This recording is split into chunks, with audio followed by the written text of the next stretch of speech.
ये जो चीज़ें हैं, छोटी छोटी चीज़ें, बिना बच्चे को ये बताए कि हम आप पर निगरानी रख रहे हैं।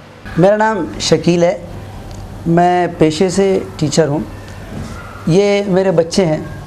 अगर हम ये महसूस करें कि बच्चों को जो है वो उनके ही हवाले कर दिया जाए, तो बच्चे जो है वो बाहर के माहौल से बहुत सारी चीज़ों को जो है वो अख़ज़ करेंगे, बहुत सारी चीज़ों को जो है वो सीखेंगे।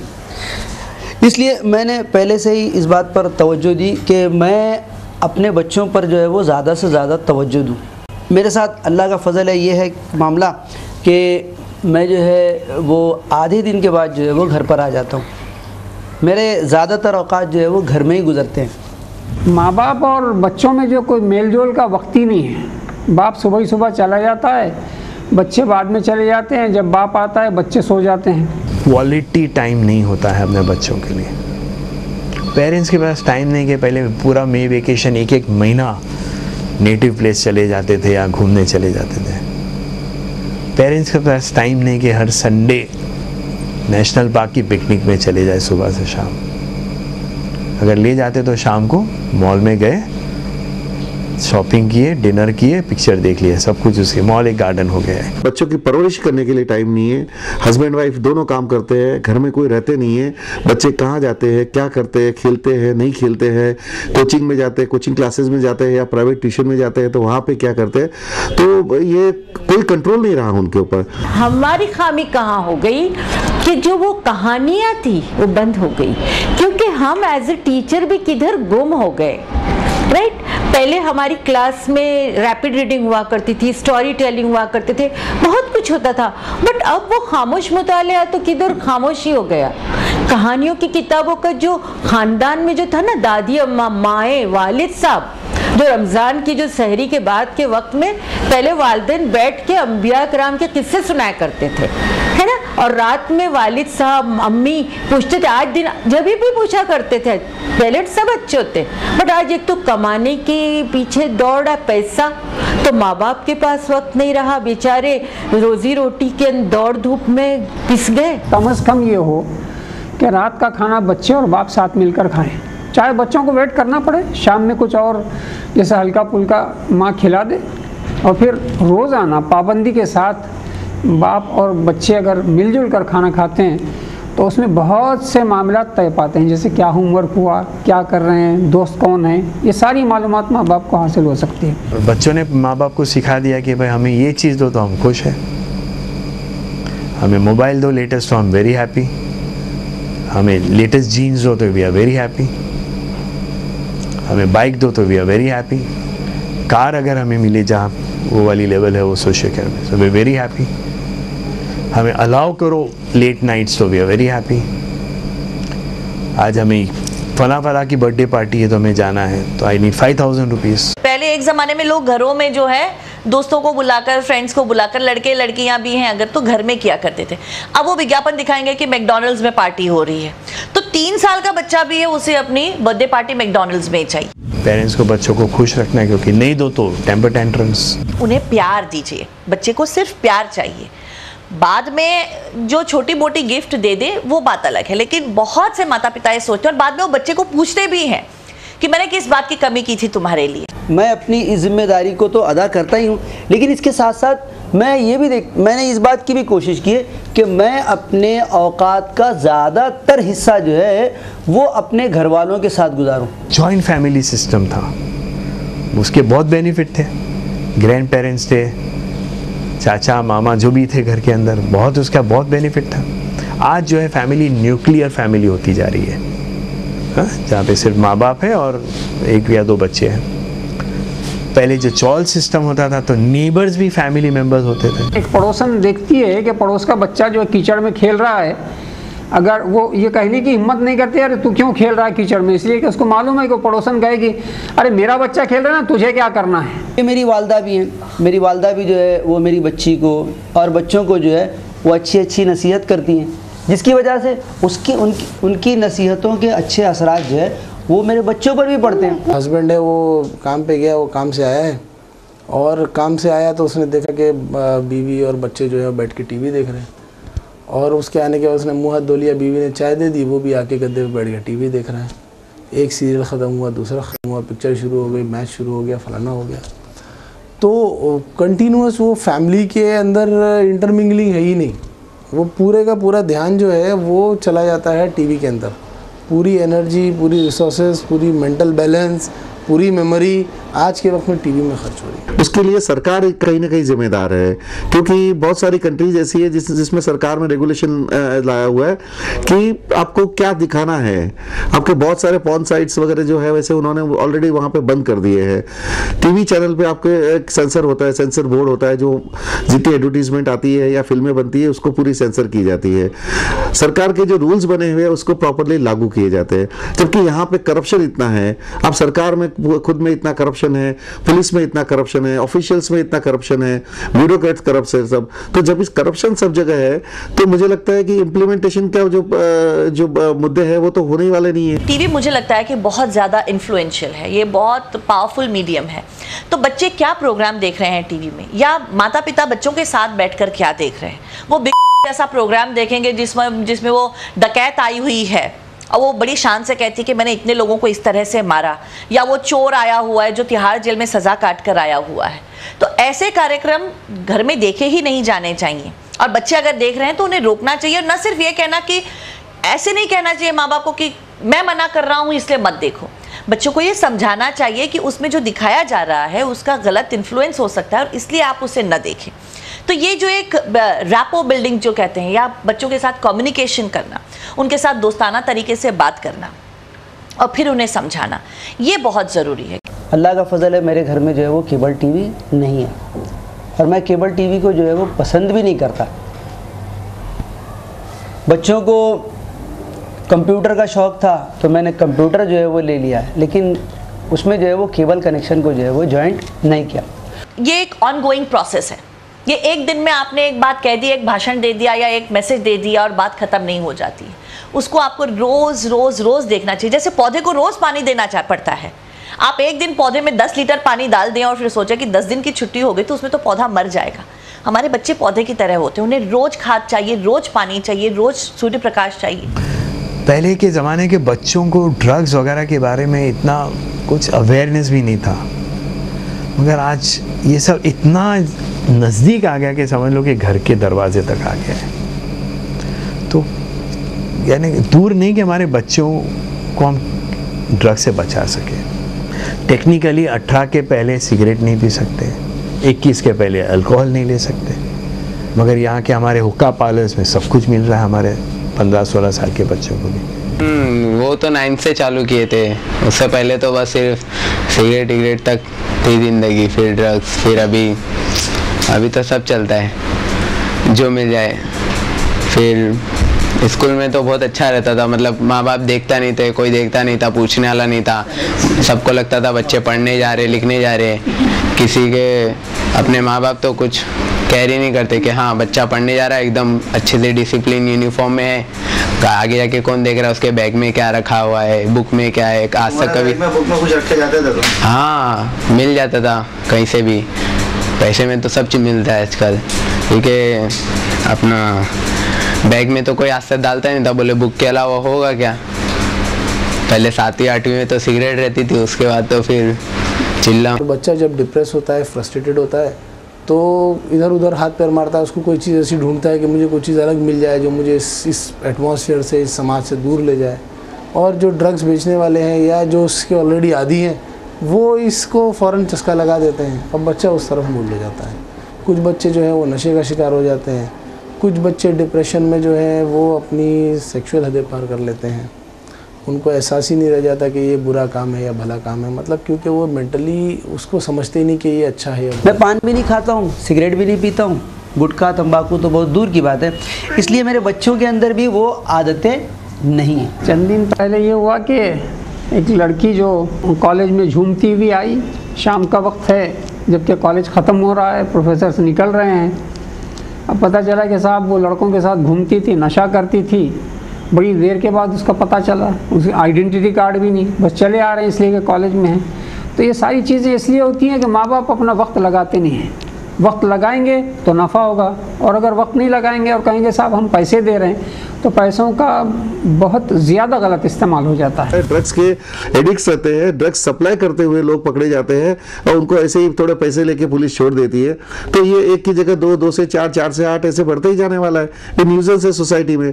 और सबका सरकार ये मुद्दे को नहीं समझ रही है कि जो खराब चीज़ें हैं उसको बढ़ावा देना नहीं चाहिए, उसके लिए स्ट्रिक्ट एक्शन लेनी चाहिए, ऐसे लॉ बनाने चाहिए जिससे कि इसको बढ़ावा नहीं मिले। और अगर एक बार कोई ऐसी गलती करता है तो उसको इतनी स्ट्रिक्ट, इतनी सजा, ऐसी सजा देनी चाहिए कि वो दूसरी बार कोई नाम नहीं लेवे कि नहीं भाई ये करेंगे तो मुझे ये सजा मिलने वाली। एक डर होना चाहिए, खौफ होनी चाहिए। 300 साढ़े 300 बच्चे पकड़े गए थे और उनके सबके खिलाफ जिनकी भी पॉजिटिव रिपोर्ट आई थी ड्रग्स की, पुलिस ने उनके खिलाफ मामला दर्ज किया था। तो बजाय ये कहने के कि बच्चे गलत कर रहे थे और उन्हें ये नहीं करना चाहिए था, मीडिया ने क्या किया कि जगह जगह टॉक शोज ऑर्गेनाइज किए और लोगों को बुला बुला के पूछा कि क्या पुलिस को इतना कड़ा कदम उठाना चाहिए था।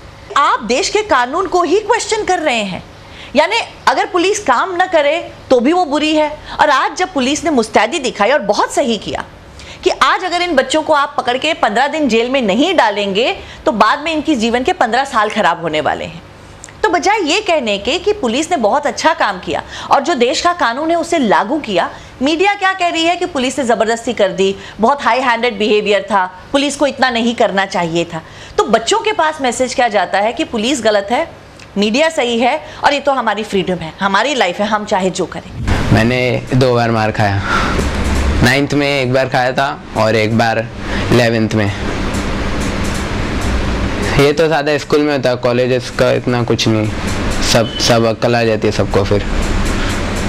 तो इसका मतलब ये सब चल रहा है, सब सही है? अभी तो क्या बोल सकते, गलत है, हमने तो कर लिए वैसे तो गलत ही है, लेकिन क्या है, नादानी या फिर एक मज़ा ऐसा बोल के कोई भी कर लेता है।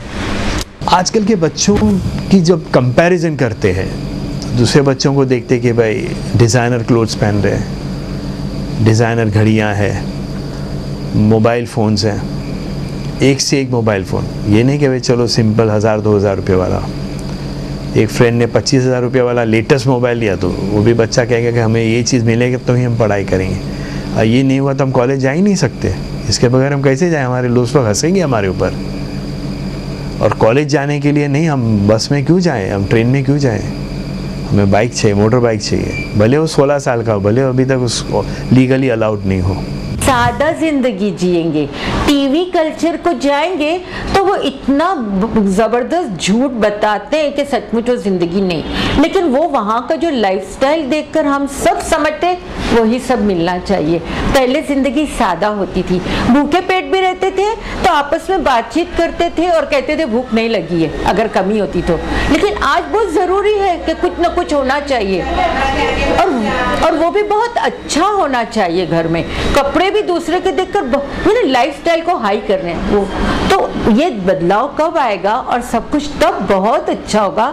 घरों में माहौल जब बनेगा जब वो अंधाधुंध दौड़ रहे ना हम एक धोखे की तरफ, पैसा ही सब कुछ है, वो अगर हम सब लोग सादा जिंदगी, अच्छे साफ सुथरे कपड़े, कंपटीशन नहीं करें, हवस नहीं करें, हिर्स नहीं करें और बच्चों को ये तालीम दे बेटा कि इल्म हासिल किया तो सब कुछ मिल गया, आपको दीन और दुनिया दोनों मिलेगी। बच्चों को बचपन से ही अगर ये बताया जाए कि तुम्हें जितना मिला है उतना ही तुम्हारे लिए काफ़ी है, क्योंकि ऐसे बहुत से बच्चे जिन्हें 2 टाइम का खाना भी नसीब नहीं होता है।